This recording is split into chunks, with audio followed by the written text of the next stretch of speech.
Andrew, welcome. Thank you. So we're going to start off with a few questions today about what's happening at the CAA and what they're doing to innovate. And they're doing a lot, and they've been at this for a while. So a long time, but in the cloud side since 2013. So a lot's going on there. So let's jump right into it, Good. Andrew. So let's talk about increasing choice. How does increasing choice enable real-time access to a wide variety of services and solutions positively? How does that positively impact the mission? Great question. And first, thank you, Goldie, and the whole Scoop family of events. These are really impressive. And thank you, Teresa, for the opportunity to speak with you. So when we think about the contours of the global threat landscape and how those are evolving, increasingly they have a digital dimension. So that can be extremists propagating their content online and social media, mobilizing followers, inciting them into action, cyber threats, illicit finance, state actors and their proxies, distorting our daily political and social discourse, affecting the integrity of our electoral institutions. So all of those threats increasingly have a digital dimension. And when you think about the diffusion of technology and the democratization of data and technology, that puts a premium on the intelligence community, the CIA, having a speed advantage over the adversaries. The quickest to sense, to characterize, to counter our adversaries, and that most of the time comes back down to data. And so this is particularly true when you look at the convergence of 5G, artificial intelligence, machine learning, Internet of Things, advances in computing generally. And all of those, again, are challenging our operating environment and putting the element of speed first and foremost in front of us. And so we have to be masters at agilely enabling our mission through digital means. And increasingly, that's about forms of compute at the edge, tactical edge in the field. So when we think about our digital architectures, the cloud foundationally provides us with that strong base kind of architecture to then give us the opportunity for commercial parity with technical parity with the commercial sector, for driving our mission users to the higher levels of the stack where they have more choice and they have more input and say over choosing applications of value to their mission, to their intelligence tradecraft. And that's really the important thing, is giving them, unburdening them from the burdens of having to manage IT or do IT, but drive them to the higher levels of the stack so they get more choice and more discretion over what's mission enabling for them in the field. And it's also like moving fast. I know one of the things that every group I ever talk to in the intelligence community now talks about, just that ability to move really fast. And we have choice. You can also do that faster. And you guys are constantly and rapidly looking for new tools that are going to help you both understand and target the threat that's out there. So let's talk about kind of staying ahead of evolving threats, because the continuous evolution and rapid adoption of intelligence is really key there. And how are you all using tools like AI and machine learning, and how do those tools actually help the intelligence community stay ahead of the threat? So we view AI/ML as core to our mission now, because it is really about applying that kind of machine-human interface to elevating our human cognition, enabling it, and enabling a higher intelligence tradecraft. And so, you often hear of the kind of schools of thought of, well, machines are going to take over the world, and I don't subscribe to that. It really is about enabling the human mind, and that's especially true when you talk about the speed dynamic. So we see a lot of application of AI/ML technologies to our mission, and beginning with the most simplest of forms of simply automating routine tasks that free our intelligence officers up to do what they do best in their intelligence tradecraft, whether that's analysis or operations or counterintelligence, our logistics around the world. So that basic automation helps them focus on the highest value activities. To the rapid ingest, processing, triage of high volumes of diverse data types, often in foreign languages, pattern recognition to identify not only new features of existing threats that we know about, or to discover new and emerging threats, and deeper and more accurate analytic insights, and moving to more of an anticipatory, predictive posture in detecting and mitigating counterintelligence security threats, especially in the cyber arena. So these are all core kind of enabling technologies that we're embracing significantly and investing significantly over the next several years. So interesting. I mean, everything that's kind of happening out there, and security is always top of mind. From day one that we've worked with you all, security has always been something that, you know, we have to think about, consider, and continually look at. And for you, Andrew, you spent almost your entire career dealing with security issues in highly sensitive and classified areas and environments. And also, I would say for many years, not just the intelligence community, but most agencies have had to choose between kind of security and that fast pace of innovation. How has commercial cloud helped the agency kind of merge those two between security and innovation? So historically, the agency, like many government institutions, have viewed introduction and assimilation of advanced technology by treating our CI and security partners candidly as obstacles to get through. And when we started this directorate more than 3 years ago and undertook this digital campaign, and which Cloud Journey is a core component of it, we changed that paradigm to say we need to treat our CI and security partners as they should be, which is they're indispensable partners to our collective intelligence tradecraft. And what we found is by involving them early on in our development, they make us more effective, they make us more secure, they inevitably make us faster overall, because as the risk profiles change, as the threat landscape changes, they move with us. And in the process, they also innovate their own counterintelligence and security tradecraft as part of that process. So we have now a very workable, scalable model for how we employ them in our overall development efforts and make them critical partners in that, so that we don't have this artificial choice of security or innovation. They're inextricably linked. We have to view it that way. Yeah, and I would say just on our experiences working with the IC, we've really evolved even the way we do security with our own services, where we do that in real time. So by the time you launch a service, you have it ready and accredited and it's ready to go. So you're not kind of spending all that time. So I think you all have done such a phenomenal job in how you think about and look at new technology like commercial cloud and how it comes into the agency and the ability to kind of get it going. Yeah, and complementing that kind of tradecraft angle of how we employ our experts in CI and security, the technological aspect, as many of you know, the inherent features of cloud technologies, simply by virtue of how data is distributed, how it's moved, the instrumentation by which you get more insight into how behaviors may be anomalous, how you can detect patterns in those activities, how you can use software-defined networking to become more ephemeral moving targets within a digital environment. Those are all inherently empowering for our leveraging of cloud in the execution of our intelligence mission around the world. So, I mean, so true, so true. Now let's jump to a topic that is really kind of near and dear to my heart, which are kind of digital skills, technology skills. You know, it's funny, when I go around the world, no matter who I talk to, there's always these themes when I talk to customers and partners. And a big theme for me is digital skills, cloud skills.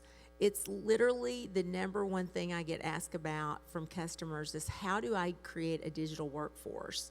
What can I do to actually get these skills? Because they worry about training and losing people now because we just don't have enough people trained.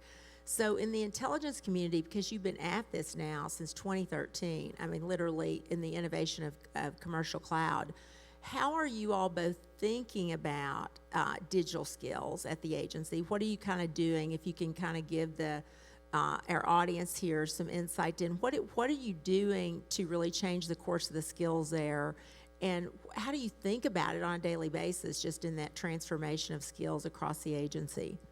Yeah, we, first I'm continually impressed and awed by the workforce that we work with, and they inspire me every day. They're just truly remarkable people.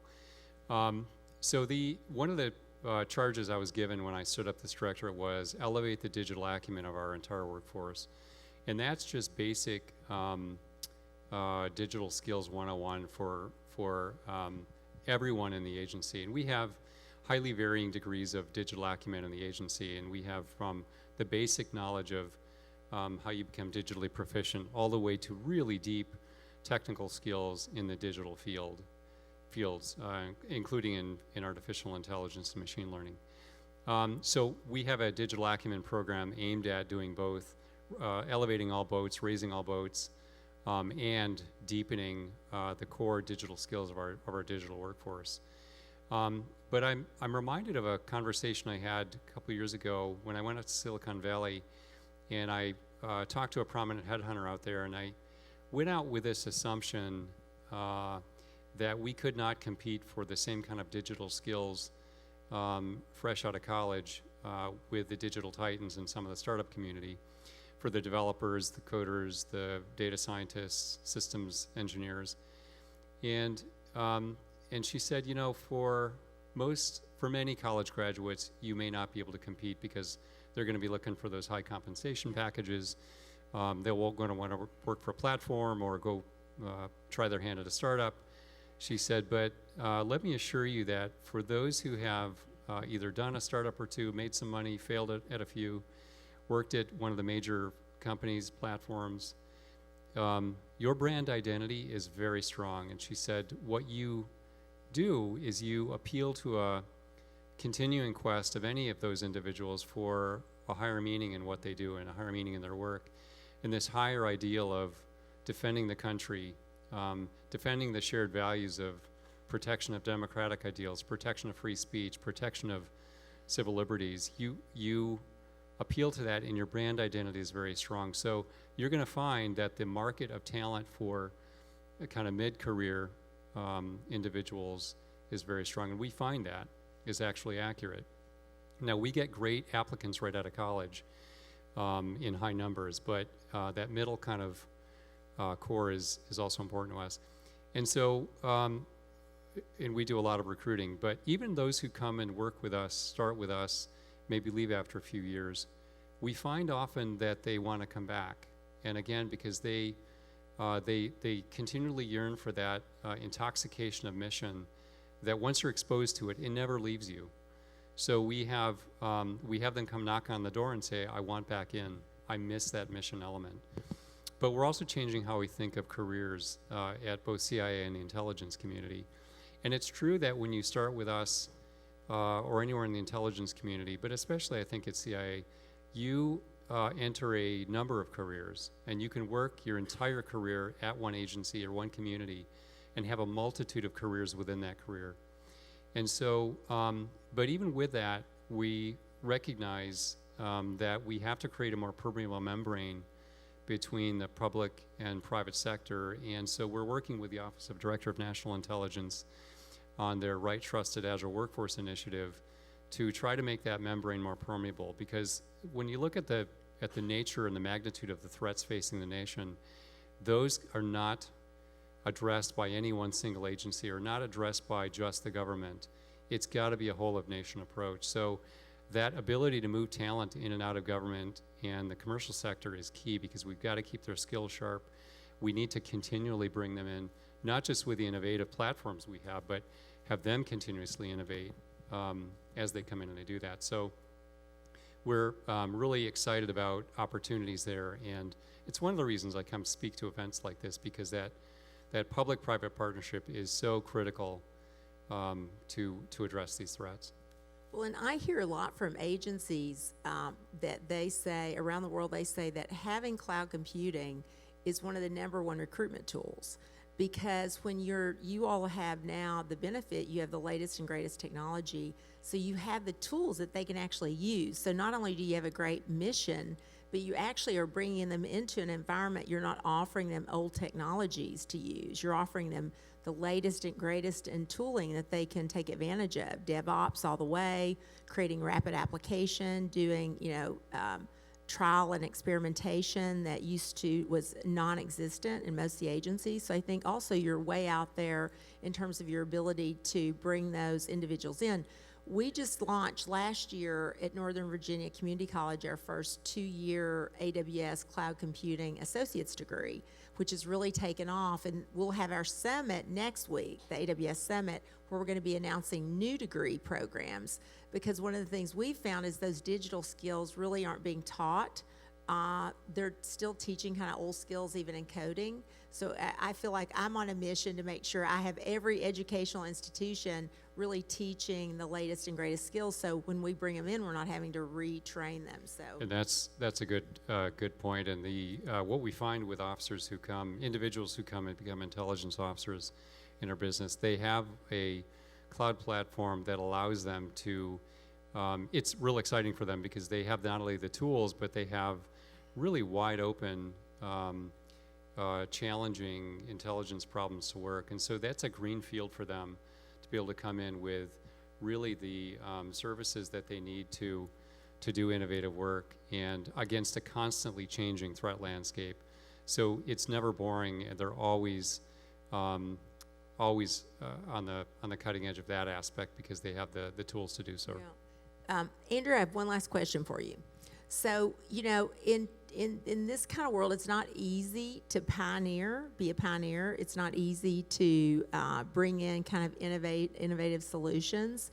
Do you have any suggestions kind of for the audience on ways that leaders should be thinking about moving into a new innovative environment prior to taking on that journey? Because it's a little bit of a landmine sometimes because you're trying to do something new and you're trying, your acquisitions officers, your legal, everybody's like, well, I don't know if we can do that, but you all did it. So what do you have as suggestions for folks as they take on this new journey? Yeah, a few thoughts. So the first is we have to have a relentless focus on value. This is true not only in government and CIA, but any commercial endeavor. A continually focus on value. And we find that our innovation theater, which we've all been a part of at various points of innovation for innovation's sake, tends to die a slow death because if it doesn't have that core value, that core need that it's addressing, it will die. But also, point two is you've got to be thinking about empowering the grassroots, mobilizing the grassroots, because the creativity is really the day-to-day work on the lines, and if you don't mobilize that broad scale, you won't get the full reach out of the organization. And so, you'll often hear organizations they'll create chief innovation officers and they'll create dedicated innovation units. And okay, you need precipitators, you need incubators, you need disruptors, but you can't other the role of innovation. It has to be tied to the core of what you do as a business. Or as an intelligence agency in our case. That's point two. Third is you've got to embrace disruption and shape it to your advantage. So don't fear disruption as that's going to put us out of business. Actively seed disruption and then shape it to your advantage because you can either have it done to you or you can actually use it to your advantage and gain. If it's in the commercial market, you gain a market advantage. If it's in our case, we gain an advantage over our adversaries. You have to constantly be shaping that disruption. And then I think finally, treat this as an innovation life cycle. That's not only through the problem curation, the ideation, the scaling, also known as lab to factory, but think of it as an entire life cycle. So when you think about, as leaders, how do we cultivate those environments that get the ideas from idea scale all the way to, or idea generation all the way to scale. What are those then choke points? Prototype phase, pilot stage, what are those choke points where you enter the valley of death, and you then have activity die? So you've got to think of the entire life cycle. We find that it's often in that pilot stage where you just don't get the lift, you don't get the scaling, the programmatic, because you haven't thought through what's the acquisition piece, what's the security piece. You've got to have that entire life cycle in mind when you begin that process. You all have been such innovators. When I look back, because of the work you have done around the world, it really got enterprises and other agencies saying, if the CIA can go and do commercial cloud, why can't others? You all have been a leader around the security and compliance piece. You've leaned into that. So it really is amazing, and I think the world, they already know that you're an innovator, but you really did take this leap, and there's so many individuals that have been there that really did pioneer a new path forward, and I believe that you all are really benefiting from what you're doing from a mission perspective. So thank you for being here, Andrew. Thank you for the agency's leadership and being a real innovator. And I think you have really imparted a lot of amazing lessons for the audience today. So thank you all. And don't forget to come to the AWS Summit next week, Tuesday and Wednesday. All right, thank you guys. Thank you.